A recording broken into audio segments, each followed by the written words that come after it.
Season's greetings, everyone. At this festive season of the year, we are reminded that there is nothing more important than family. And if there's one thing my absolute favorite Christmas movie reminds us, it's that nothing is more important than getting your first firearm. Yes, A Christmas Story is truly a classic, and I look forward to watching it for 24 hours straight every single year. And while I don't actively dislike this movie, it was never really my cup of tea. Sure, it has its funny moments, but I never really got what all the hype was about it. But lamentably, sometimes you need a tragedy to appreciate the good things in life.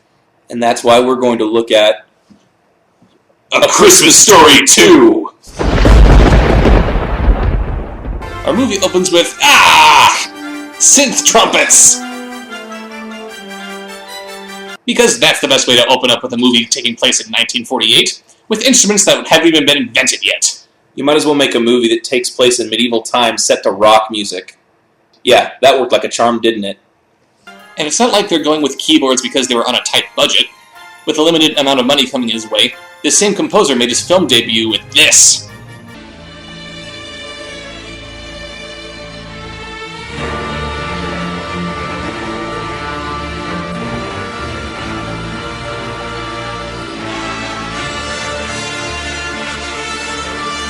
It may seem like I'm nitpicking here, but this cheap-ass music just sounds lazy, and it just gives the movie an air of insincerity, like it just doesn't care.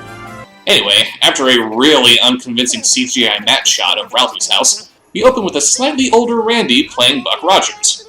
My kid brother, it was all but a distant memory. So, why does the narrator sound like Adam West getting serviced? Wholly uncomfortable narration, Batman. And there I am, with that same dumb round face and the same penetrating 20/90 vision. And to be fair, they did a really good job with casting an older Ralphie here. But as the movie plays out, we'll learn that only 7 years have passed between movies. So why did Ralphie age 7 years while Randy looks like he aged only 4 years tops? Yeah, this new guy really does look like Randy, doesn't he? I can't wait to see the rest of the family! Now go get dressed for school. Wait, who was that? That was their mom. Are you sure? Yep. Well, crap, if that's the mom, who'd they get to play? Gah! We may now begin our day. Why did they get Robert Englund to play the old man? I don't know. No, this is actually Daniel Stern, who looks like he's taken one too many irons to the face. And the bad casting continues with Ralphie's friends as they make their way to school. Holy moly. She's beautiful. Oh yeah, and the entire point of this movie is Ralphie's lust for his first car. Oh good, instead of shooting his eye out, maybe he'll run himself over. Oh, thank God. Ralphie and his friends make it to school, where we see him lust over its resident hottie, Drusilla. Naturally, she's going out with the star quarterback. You know, movie, if I wanted to watch Spider-Man, I would just watch Spider-Man. Hey, at least it's not Shia LaBeouf inexplicably winning the girl's heart immediately. True enough. The rest of us, those wretched souls who couldn't throw or catch or leap or shoot, would have to settle for being with her in our dreams. And then, for some reason, we get this weird dream sequence where Ralphie saves Drusilla from a Nazi officer. Which might make a bit more sense if the Nazi was being played by the quarterback, but he's not, so it doesn't. It also seems a bit anachronistic, doesn't it? I mean, World War II is kind of old hat by this point. If he's supposed to save her from anyone, shouldn't it be the commies? What, you don't remember fantasizing over saving your girl from Saddam Hussein after the first Gulf War? Oh yeah, I do actually. Never mind. While car hunting with the old man, he has another fantasy sequence about driving a new car of his own, with Drusilla by his side. And actually, this fantasy is strangely realistic compared to the Nazi thing. What, no time-traveling DeLorean coming the other way? And because the original ideas that this movie comes up with are just lame, it's time for callbacks from scenes from the last movie, as Ralphie starts suggesting that he wants a car for himself. You know, I heard that 31% of American households had second cars. Careful. Don't tip your hand. Not that we need one. I just thought it was interesting. Why are they looking at him like he's got lobsters crawling out of his ears? Are second cars really on par with My Neighbor Was Attacked by Bears? We then cut to the next day where we see this movie actually had access to real musical instruments. And it sounds more or less like what the last movie had, so why not just go with these? Oh, how I loved band practice.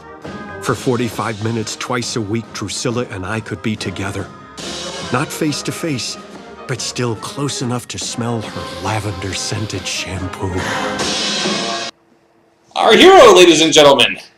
A creepy stalker. I feel dirty. And it's gonna get worse. Someday, my beauty, there'll be a veil upon that hair, and I'll lift it so our lips can meet. My God, the Star Wars Holiday Special was less perverted than this. Later, they come across Ralphie's dream car being put on display, and Ralphie can't help but marvel at it from the inside. But, uh-oh, it looks like hijinks is going to ensue.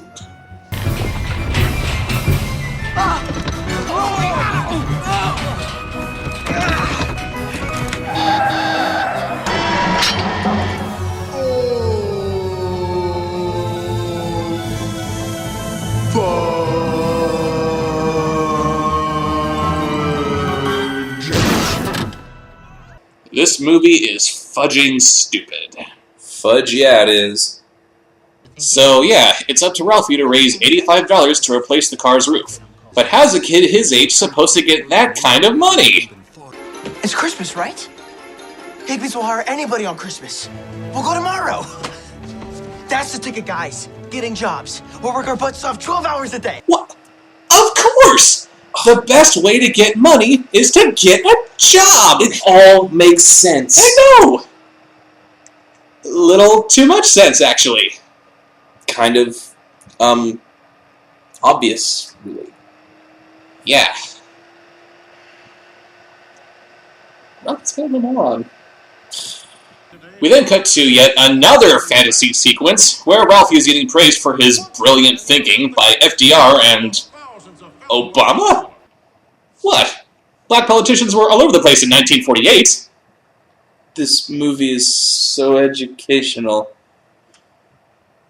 We later find Ralphie's parents on their way to get a Christmas turkey, with a lyricless Joy to the World being played in the soundtrack.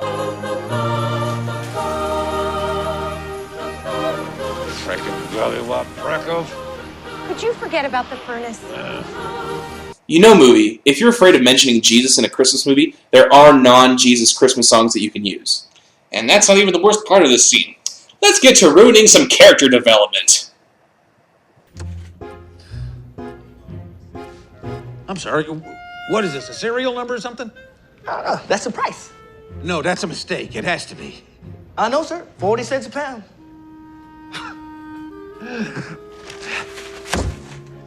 We can go now, dear. Oh, but that's ours. No, that was ours. Now that's somebody else's. We're not paying for that. That's right. The man who couldn't get enough turkey in the last movie is suddenly objecting to the price of 40 cents a pound. But to be fair, with the prosperity following World War II, turkey prices skyrocketed. They did? No, I'm just trying to make this movie less stupid. There is no way this family is getting suckered by this meat packer. Hey, that is our word! You have no right to use that word! Yeah! Meanwhile, Ralphie and his cronies get to work at Higbee's doing various jobs.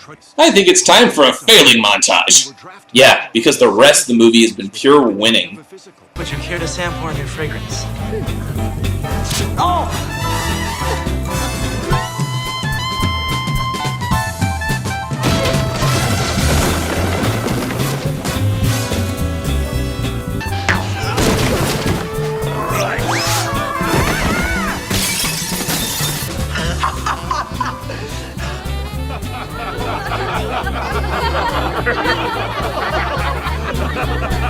But while that's going on, we find the old man ice fishing with Randy.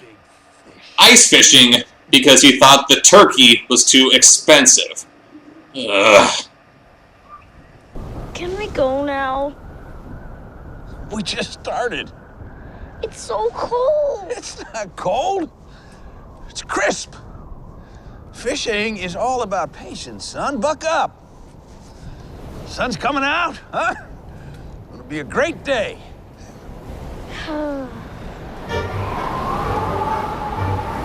This is why my brother Randy still lives in Fort Lauderdale. Because if you're gonna ice fish, you might as well do it in a place where you're warm. Back with Ralphie and pals, where we can once again learn some character development as Flick takes on the mailing room. But first, let's take a quick peek at the last movie again, where young Flick sticks his tongue to the flagpole and gets stuck. This is nuts.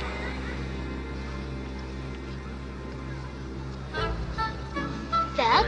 Stop. Stop! Stop! Stop!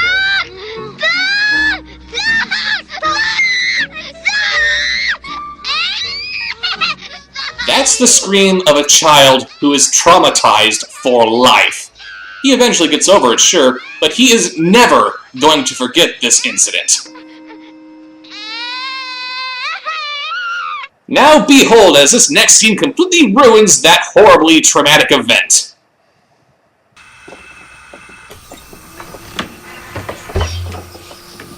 He's not gonna...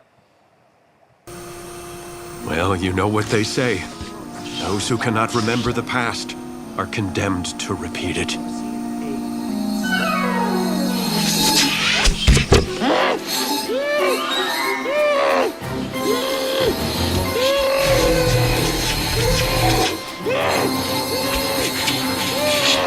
Not again.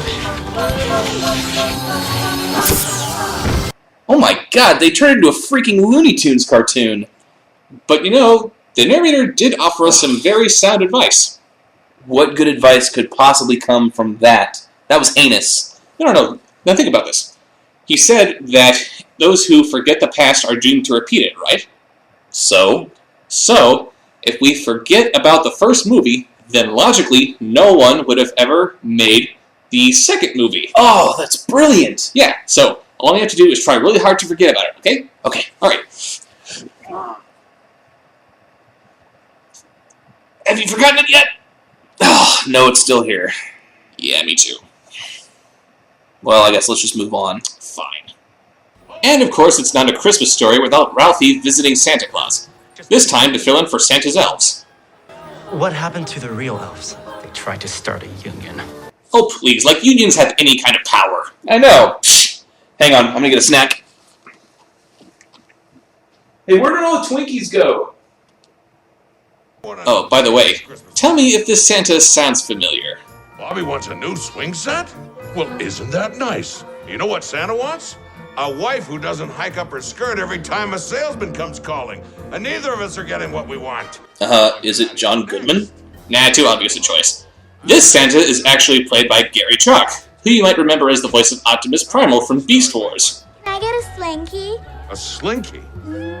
You mean to say you waited 2 hours in line to ask for a bed spring? That's it? Come on, kid, dream big. Next!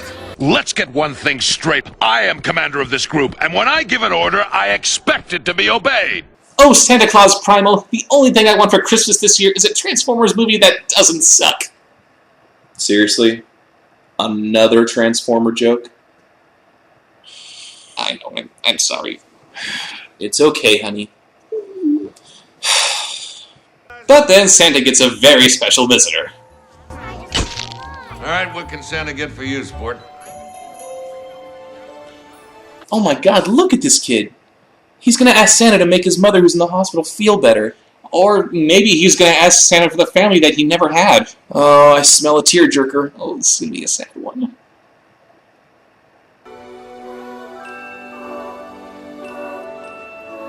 Could you bring me a tire? A tire? You mean like a bicycle tire? A car tire? A car tire? What the heck are you gonna do with a car tire? That's just weird. Get him out of here. I agree. That was very weird. Very, very weird. And because Santa has a realistic reaction to that instead of just putting up a false front of jolliness, Ralphie tells him off. You're a disgrace to that uniform. And you know what? No more kids for you. What? Everyone, you can all go home. No more Santa for you. He is not worth it. Because that's the way to hang on to your job. Tell all the customers to go home. Right?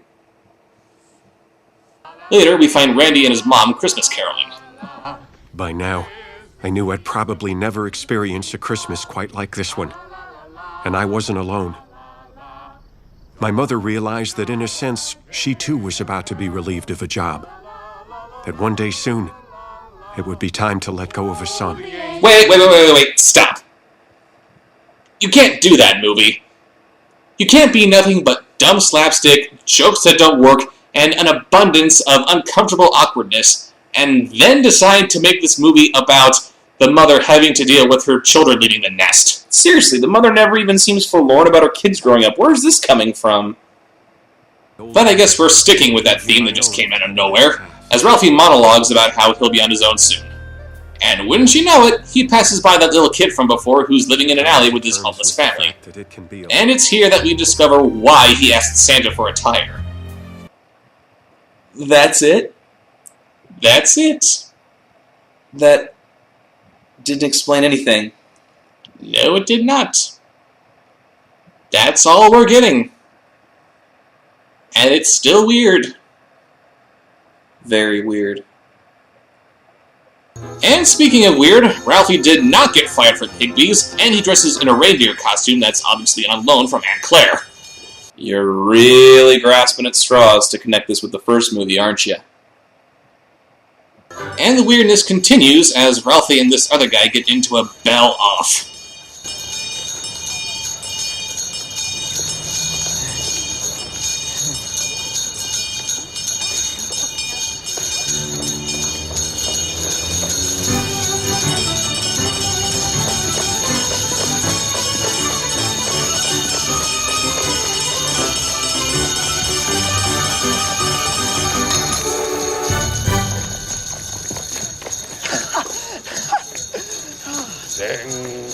Ding, ding.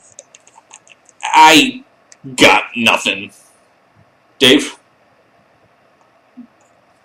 I'm as confused as you. Okay, let's just move on then. Thank God. Ralphie bumps into the guy and sends his money flying. He chases after a runaway dollar, but then bumps into this guy. Sir? Sir, that $5, it's not yours. Guy in the corner's collecting money. Oh, yeah? Well, you tell him I said job well done. Oh, come on, sir, it's for charity. Take a hike, Bambi. I don't know what you're talking about. Actually, you do.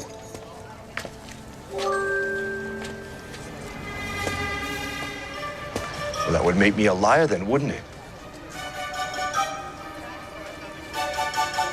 Yes? Hey, I like this guy.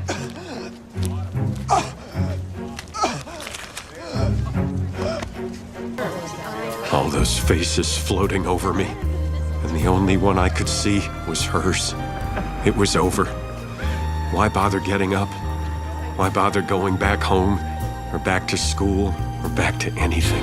We later see Ralphie get the last bit of the cash that he needs to pay off his debt, but then he gets hit by the Christmas spirit and takes that homeless family out to dinner.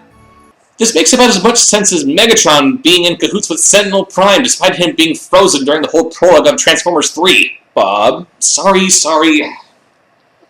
And the real kicker of this scene is that we don't even get to hear the restaurant employees singing fa-ra-ra-ra-ra. Ugh, these filmmakers are a bunch of pusses. But because Ralphie was generous with his money, I guess that makes the car dealer a bit more generous in return, and Ralphie is off the hook. How wonderfully contrived. Christmas morning finally comes, and the mother gives the old man a new tackle box full of shiny new lures. The same kind of lures that she used to catch last night's Christmas dinner, because the old man didn't catch a thing. Is that sweet, or a kick in the crotch? I can't tell. Ralphie gets a present from Aunt Claire, and we all know where this is going. Oh, no. Oh no was right. It was time for the annual Aunt Clara Humiliation Fest. Lord knows what sort of degrading polyester nightmare was in store for me this year. Go on, open it. She always gets you the nicest things. It's not funny, Randy. Yes, it is. Oh, it's a sailor suit. Is that just the cutest thing? Good Lord. Sweet Jesus. Forget it, Mom. I am not kidding. I will join the Foreign Legion. He's almost 16. Is she that deranged? Oh, wait a minute. This isn't for Ralphie. Randy, she sent this to you. Wow. I'm genuinely amused by that. Yeah, misleading and funny. We're still watching the same movie, right? I think so. Hey, I think I just saw a rat in the kitchen. Okay, I'll call the exterminator. Are you insane? Do you know what they charge on a holiday? And the old man, penny pincher that he is, goes to deal with it himself. But he follows a carefully laid out trail where he finds A new furnace? Like the one he's been pining for since the beginning of the last movie? And one that he doesn't have to pay for himself? Nah, that'd actually be a good payoff. So what is it then? My God, it's risen from the grave. Isn't it beautiful? That's right, it's the lamp from the last movie. Yeah, remember that major award that he won and was so proud about, and how he actually was completely heartbroken over its demise and felt the need to bury it in the backyard? Forget that. Here's a new one for no reason at all. Yeah, because it's not like the presence of this lamp caused any kind of unrest in the household or anything, right? Not a finger! And as they're posing for a nice family picture, Ralphie finds another surprise waiting for him.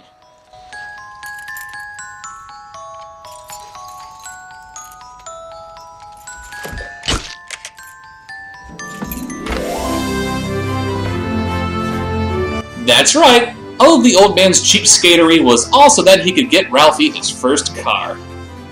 Not that he actually says this, mind you, this is just me making my own conclusions so that this doesn't seem like a giant plot hole in character development.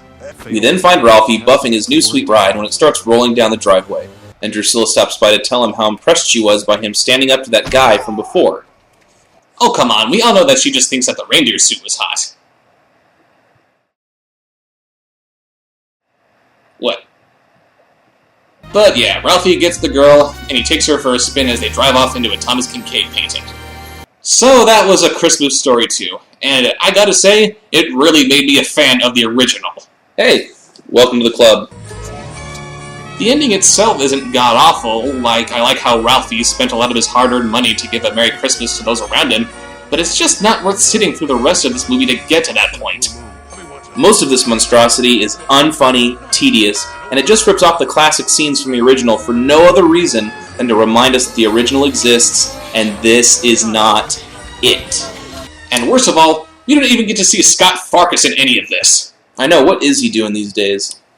You know, I would have loved to see Ralphie lose all of his money in the end, and then just have Scott show up out of the blue, totally reformed, and he gives him whatever money he needs. Wow, that would be great, and a great little plot twist. Yes, it would.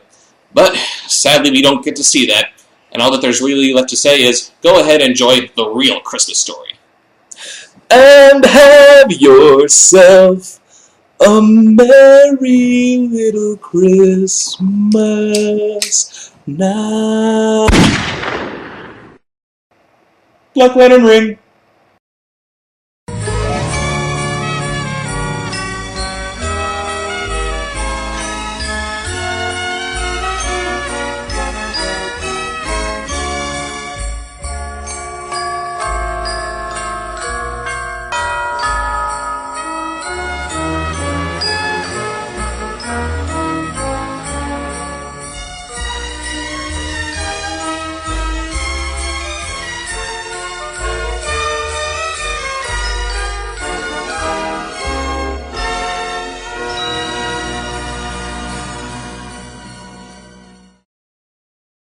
FDR and Obama? Obama? But change! We want the change! No, we don't. Oh yeah. Wow. That's one for the blooper reel. But that means free cell phones, and free government cheese, and free booze! I love it! Yeah! I hate you so much.